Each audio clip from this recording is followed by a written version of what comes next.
হযরত ইসমাঈল হযরত ইব্রাহিম যেটা করলেন সেটাও তিনি আল্লাহর সামনে মাথা নত করলেন, ঠিক কি না? হযরত ইসমাঈল যেটা করলেন সেটাও তিনি আল্লাহর সামনে মাথা নত করেছেন। হযরত ইসমাঈল বললেন, ইয়া আবাতি ফাআল মা তুমারু সাতাজিদুনি ইনশাআল্লাহু মিনাস সাবিরিন। ইয়া আবাতি ফাআল, হে পিতা আপনি তাই করুন, মা তুমার, যে বিষয়ে আপনাকে আদেশ করা হয়েছে। লক্ষ্য করুন, ইব্রাহিম আলাইহিস সালাম বলেছেন আমি স্বপ্নে দেখছি, আমি স্বপ্ন দেখেছি আমি তোমাকে যেন জবাব করছি।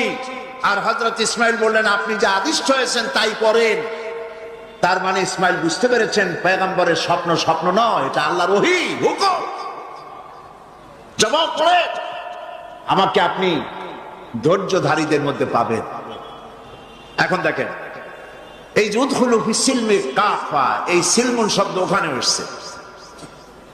আল্লাহ পাক বলছেন ফালাম্মা আসলামা ওয়া তাল্লাহু লিল জাবিন।